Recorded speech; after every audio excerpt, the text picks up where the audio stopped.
Hey everyone, wanted to make a bit of a different video today. I don't typically make content that's meant to be more educational. I usually just talk about my experiences, my deck lists, how my matches go, and also just kind of fun builds that I've thought of. But I do feel this is an area that I definitely have some thoughts and I've spent a lot of time on. So I wanted to talk a bit about how you can build a strong off-meta deck in One Piece.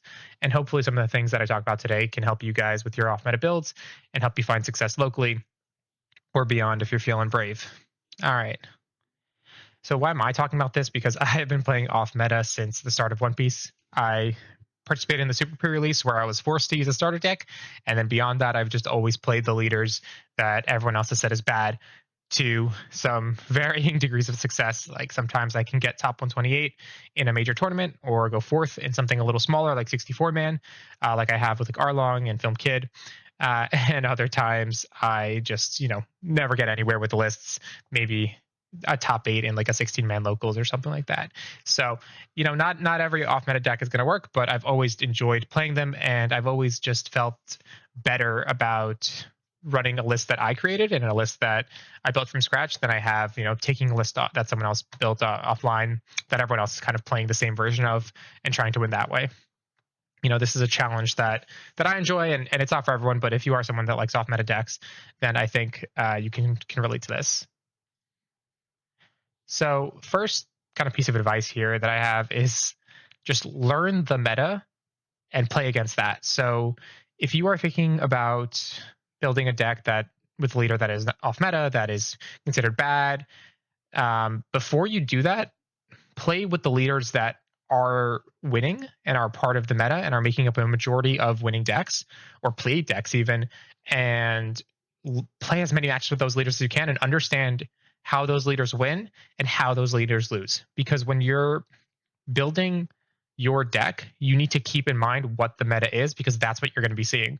So I pulled this from eggmanevents.com, and if you're not on this website and you want to be better at One Piece and you want to spend more time on One Piece, you need to go to this website. You need to follow Eggman's YouTube.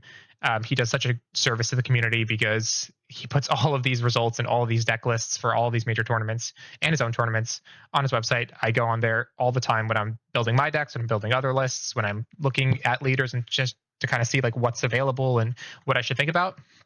So quick plug there, definitely go check this out. But this is the breakdown for the most part of the leaders that were played at Nationals. So this is about 1,800 people playing at Nationals, or actually might have been closer to 2,000. But anyways, about 2,000 people playing at Nationals. And as you can see, like, first of all, half is Sakazuki.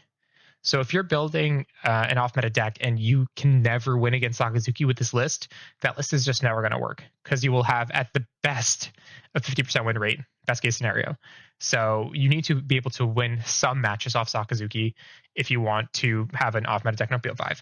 But yeah, you got Sakazuki, Katakuri, and Nell. They make up like a clean 75%, and then Purple Luffy brings that to like 85%. So if you just focus on those three, you are, and you can win against those three in like a decent manner, you're solid. That's 75% of play leaders at the biggest One Piece event in North America.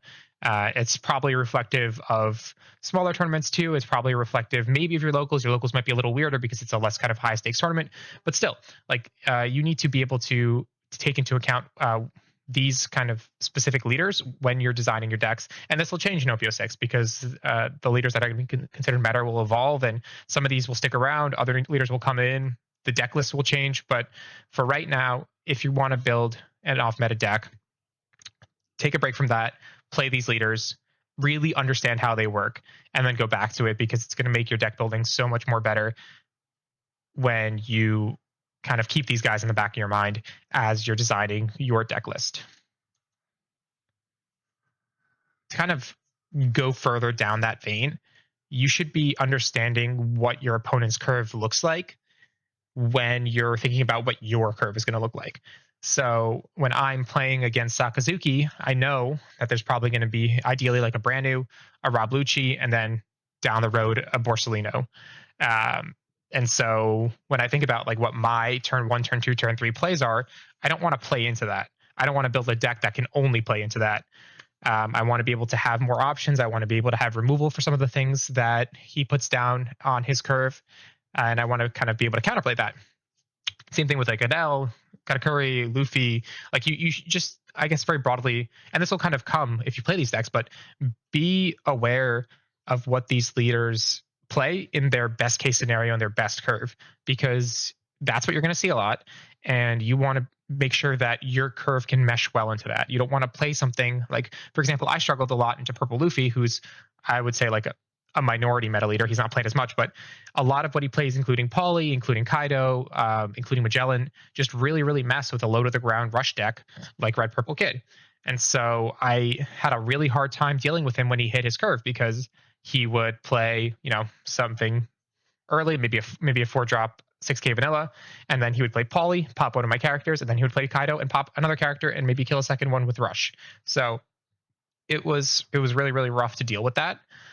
And sometimes you can't deal with everything, but if you keep these in mind, and if you think about, and you've practiced with these decks, and you've won with these decks, and you've lost with these decks, you can start to formulate what you can put into your build to counter some of this play and to survive some of this play, and try to see if your ideal curve can outpace this ideal curve. And that's just, I think, a very helpful exercise when you're designing your lists and thinking through your leaders. Speaking of leaders, I think it's really important to just be very, very realistic about the leader you're choosing and the goal you have for that leader. And before people come at me and say like Shanks is amazing, like I'm not trying to say Shanks is bad, but I think there's a difference between trying to win at a regionals or trying to get top 16 at a regionals and trying to win a 4-round locals, right? I think you can make a really compelling list that can go 4 rounds and go 4-0 at a locals, and it could be with any leader. But if you're trying to go 8, 9, 10 rounds, you need to be very, very realistic about what that leader is capable of in the current competitive scene. And so, like, as an example, Kid was a very good leader in OPO2, kind of faded away and had a bit of a resurgence in OPO4, but I think is very squarely considered off meta. Even in OPO4, when he won a regionals and then started to get some play again, he was seeing like under 10% of the leader, or under 10% of the decks in like a big tournament would run Kid. Very, very small minority. So he's squarely like an off meta deck at this point, not very played, but a very generically strong leader ability. He can always double attack. That's just good. That is good in any meta. It can win 4 rounds really easily. Maybe it can go even further as green gets more support. So I think that's like a very realistic leader to build an off-meta deck around, and he's got that record of high performance in previous sets to prove that he can win and can be competitive, even as the meta maybe outpaces him. His ability can still keep up. Whereas Shanks has a type restricted leader ability, so unless Purple Film is getting better and better support, he's not really benefiting at all from that. So he's more or less just a generic purple leader. And he isn't a leader that has like a strong track record. So you can't really build off any previous success and start there and kind of evolve a previous list. So I think the point here is just like understand what your goals are. I think you can take any leader and bring it to a locals and go 4-0 and win with some good playing and some thoughtful deck building. But if you're someone that wants to play an off-meta deck but like go really far with it, you can't just put anything together with any leader and go 10 rounds. It's just there are just leaders and cards and meta decks that are just straight up more powerful than others, and it's really, really hard to to close that gap just with good deck design and good player skill. At some point, you have to like level the playing field by just choosing a better leader, and that's just something to keep in mind when you're thinking about like what you want to do with your off-meta deck. This is super, super key. I think this is just kind of a straightforward deck building principle for all decks, but is so important for decks that are weaker or off meta or just not played as much. You want to build for consistency. You want to try to have the same game as much as possible, because other decks just have likely a better toolkit. And so if you can't kind of match their toolkit in power, you need to match them in consistency so that you're always seeing the best version of yourself in your play. I think that's super, super key. And so I think consistency means a couple of things when I talk about it. So obviously I have Nami She looks at 5 cards. She has 28 hits. That helps me pick out the things that I need to win matches. I have Queen, helps me cycle, draw 2, trash 1. He's a 4 of. But there's also consistency in terms of like the role cards play. So I have Zoro, Luffy, and Franosuke. Those are essentially 10 rush cards around similar cost levels. Obviously, Franosuke requires us to have 8 Dawn. So Zoro and Luffy are kind of more 6 cards that have rush without a condition on them. But it just means that I'll almost always have a rush card in my hand, and I'll almost always see a rush card in a game. I've got Heat and Film Luffy. Heat is a 3-cost 4K that becomes 6 when I down -1, which I can do every single turn as Red Purple Kid. And Luffy is a 4-drop 6K vanilla. Both have 1K counter.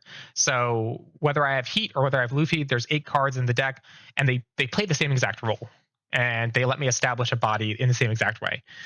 And obviously there's a cost difference there, but it's very minor. And so that's kind of what I mean about consistency. I'll always have a 6K body to play for the most part. And I'll always have a rush card to play for the most part. And then I have things like Nami and Queen to find those very specific cards that I want to, do well against certain matchups. And so when you're building your leader in your deck, you want to make sure you have this consistency. Do you have cards that help you find your best your best toolkits? Do you have essentially repeatable roles? So cards that you can have as 4 ofs, like different cards that can have as 4 ofs that serve the same purpose. And so can you essentially play the same game over and over with the deck that you're building? The more you can do that, the better you will be with your off meta deck, because you'll learn your matchups better and you'll know how to respond to meta leaders more consistently. Meta leaders and meta decks, and you can look at Eggman events and you can confirm this yourself, but those decks, like within plus minus 3 or 4 cards, are going to be exactly the same.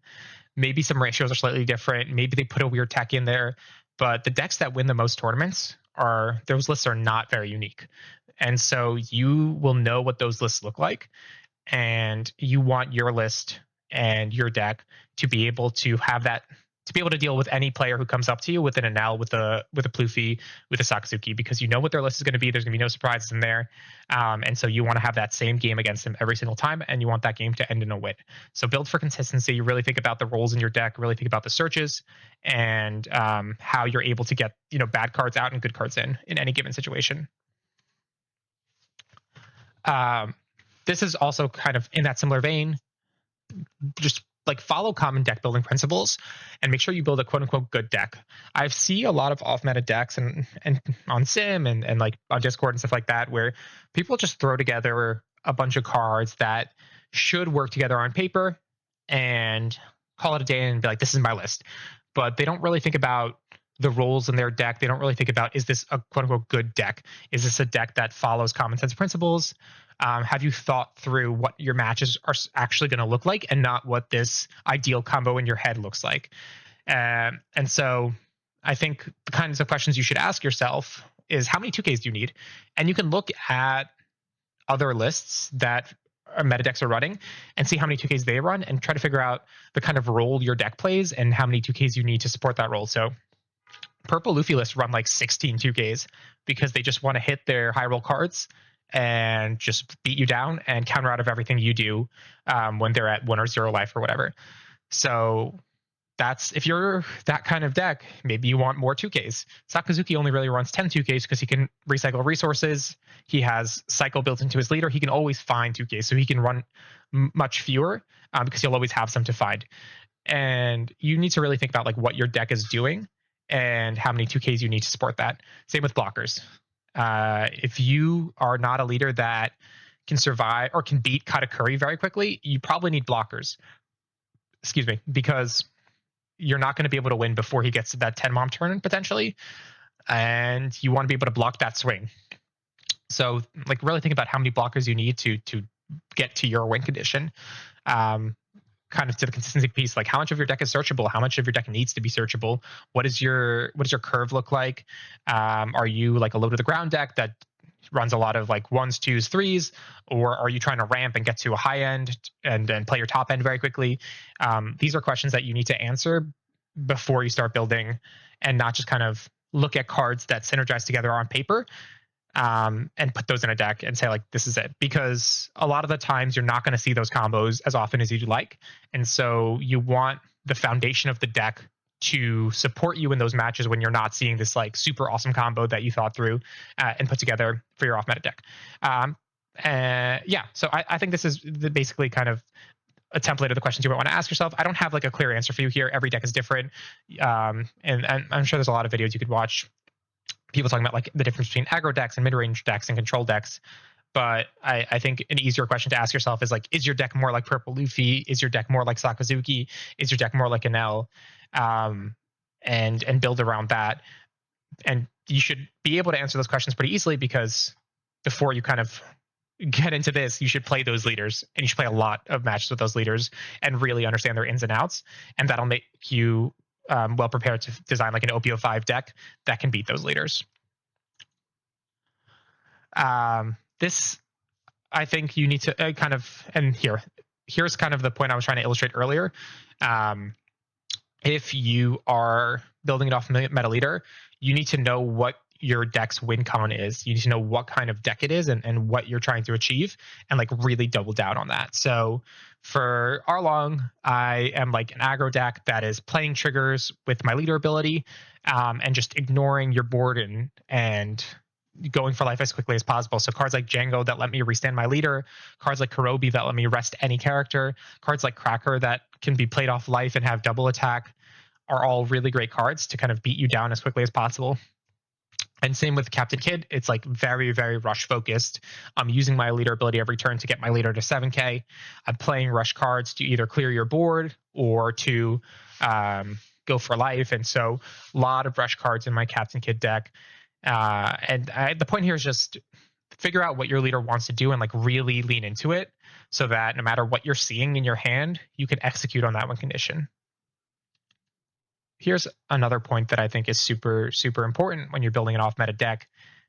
You definitely want to exploit your off-meta status, but within reason. And what I mean by that is, like I was saying earlier, meta decks, their lists are known. People are playing the same exact thing, plus minus sometimes 2 cards. Like there's not really a lot of interesting text out there.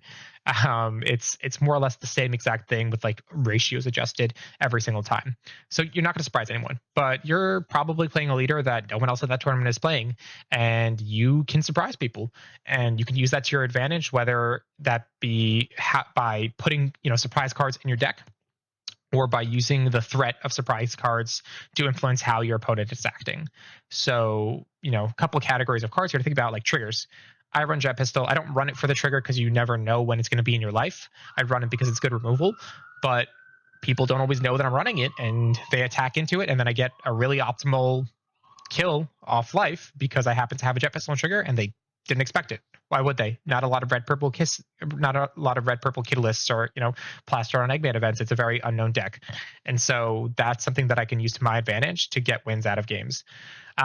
Same with like surprising text. So what I mean by that is like cards that are big bombs that may get a lot of play in other lists, but they don't know if you're running it. Like, so you can start swinging with swinging with all of your characters without putting any dawn onto them, and people may think that you're about to drop a 10-drop Doflamingo if you're a green leader, and then you could do something completely different.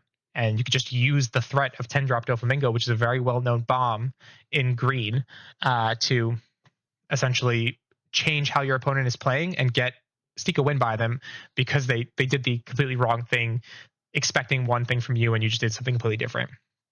So you could just play the 10-drop Dofi, and they could get caught by surprise because they didn't expect you to have it, because it's a weird card to have outside of like green purple Doflamingo, and things like that. So just think about like what are the cards you can put in there to like surprise your opponent and get them to play differently, or to take advantage of a board state that they put together not realizing that you would have this surprising tech in your deck.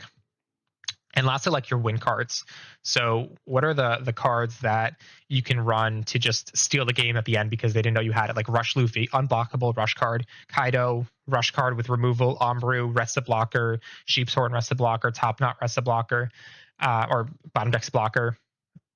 These are cards that can essentially steal you a victory, but not a lot of people can plan for when they don't know what your list is. Like Top Knot and Purple Luffy is a well-known tech at this point, but Monkey D. Luffy in a red purple kid list, not always known. You can steal some wins off that. So that's definitely an area where you really want to be intentional with how you do it, and don't just put cards in just to catch your opponent off guard. Make sure it makes sense within the context of your win conditions, within the context of your curve, your engine, your overall strategy, all this stuff. But like, take advantage of the fact that people don't know your deck list, because it can really make a huge difference in whether you win or lose a match. The other thing I want to cover here is good practice versus good practice and tweaking your deck intentionally. So what I mean by good practice, the way I would rank like practice with a deck, locals is the best because it's in person. You got to actually think through your moves physically. You could talk to your opponents after the match, see how things went different, and like play out different scenarios. You could do a rematch if there's enough time between rounds. So locals is the best. Webcam, I think, is second best, because I do think that playing with physical cards is always better than playing on sim. I'm sure it's definitely in my head, but it just feels different to play on sim. I think sometimes the way the hands are drawn out are a little unlikely in sim. But ultimately, just the fact that a lot of the things happen automatically, like searches and all this stuff, all of that is automated for you. And so playing physically with your cards just is a different kind of exercise, and maybe it's just the difference in how I learn versus how some people learn. But I do strongly believe that webcam games and locals games are better than sim. If you're gonna play on sim, and you're trying to practice for some tournament, play on ranked sim. Don't play on the regular sim. Regular sim is full of people who are doing all sorts of things. You never know if you're playing against someone who's top 16 in nationals, or someone who's never played One Piece in their entire lives. Play ranked. Try to climb with the deck. Like, these are people who are trying to win competitively in that moment. They're playing decks that are probably competitive. It's a much better testing ground than regular sim. And then obviously, if you're just playing casually and you want to just mess around with the list, go on the regular sim. It's fine. Next, record your matches, whether that's with a camera or recording your screen, or just like writing down what happened and who won. Because it's like really nice to be able to look at like your last 20 matches and then be like, okay, I actually won 5. I went 5-0 against Katakuri's, but I went 0-4 against Sakazuki's. And like having that record and understanding like where your gaps are, because you don't always remember. If you're doing a lot of practicing, you're not going to really remember how you did. So having that record is good. And also just like having a recording of a match and seeing like why did I make this play? Like, was this a misplay? Being able to look back on it makes a huge difference if you're prepping for some big tournament. This advice I think is more flexible, but play 10 matches before you make major adjustments. Like, I think a ratio tweak is fine, but don't make a rash. I think the kind of crux of it is like, don't make a rash adjustment off of like a bad game. It's like, oh man, I saw 4 Zoros in my hand. Like, I need to bring Zoro down to 2. It's like, no, you just got unlucky. Play a couple more matches. Are you seeing Zoro too much? Is he just dead in your hand in every match or in every other match? And like really think about that feedback in the aggregate, think about those matches in the aggregate, and take your learnings from a group of matches and not just one single match. Because what's going to happen is, if you make changes every time you lose, you will never really be able to know like what's working and what's not working in your deck, because your deck is just evolving too quickly. So really let it bake for some time, put some time into it, and then make some like a big round of changes and see what's working and what's not. And then lastly, like when you are making changes, really think through how those changes are impacting those meta matchups. So don't make a change without thinking about, does this make me better or worse into Sakazuki? Does this make me better or worse into Katakuri? And like really go through that list, because you might make a change that's good for Sakazuki, but then your Katakuri matchup just got destroyed. And now you're losing every match into yellow, when before you were like at a 50-50 win-loss. So just kind of like go through that exercise, think about it, and then make your changes after that. And this is the last thing I want to say. When you're playing an off-meta leader, like, be prepared to lose a lot. Like, you're just going to get your butt handed to you over and over, and it's just not going to work sometimes. And it's going to feel really bad because people are playing decks that are all meta, and it's just going to feel like they're cheating at times. Like the power gap is going to be huge because these decks have like really strong toolkits. The leaders are probably better. The synergies are probably better. And so it's a huge uphill battle to take a deck that no one plays and get it to the level of like Sakazuki, where you have tens of thousands of people who are playing it at the highest levels, and those lists are like ironclad. It's very, very figured out. You are playing something that is not figured out and probably not as strong in the grand scheme of things. So you're going to lose a lot. Like, be prepared for that. But if you like it and that's the leader you want to play and this is how you want to play One Piece, you got to get back up. You got to try again. And maybe it's not this set. Maybe come back to it in the next set. Come back to that leader in OPO 6, OPO 7. Maybe the toolkits change. But it is important to kind of keep trying if this is what you want to, if this is how you want to play the game. I think it's very easy to take a list that topped in some other country and practice it really hard and then do super well in like a regionals or a nationals or whatever. I think it's a lot harder to make up a list that no one else has tried and get that from 0 to 100. And that's kind of why I love doing this. I think as a community, One Piece is real. Like, One Piece players who are in the competitive scene are really want to win because there's a lot of money on the line. So they want to win. They're going to play the decks that are tried and true. And then they make videos about those decks, and people who are getting into the game or learning the game or learn the game from these content creators will then go to their locals and play those decks, and that's fine. Like, there's no problem with that. But I think the one loss we have there is that a lot of decks that could be good, a lot of decks that could be interesting, we just completely lose out on all of those hours of testing because all of the brain power, all of the players, they're dedicated to these decks that for the most part have been proven. Like, they don't need that much more evolution. But so I think it is nice that there are people out there who want to put the time in to learn decks that don't get as much attention and love and try to prove that those decks can be competitively viable. And so if you're someone that likes to test new things and play the underdog, then go for it. Be prepared to lose, get back up, and hopefully eventually you get a list on Eggman's site from a big event that shows your deck in the top 16, and he makes some cool comments about how it's original and interesting, and you get to take that pat in the back. But yeah, those are my thoughts on off-meta decks. Let me know what you guys think. This is a new type of video for me, so apologies if it was a little rambly, if it was a little confusing. But if you like this kind of content and you want to see more, if there are other topics you want me to discuss, let me know. Appreciate you guys watching and giving feedback and hanging out in my streams. But yeah, let me know if this was interesting. Thanks, guys.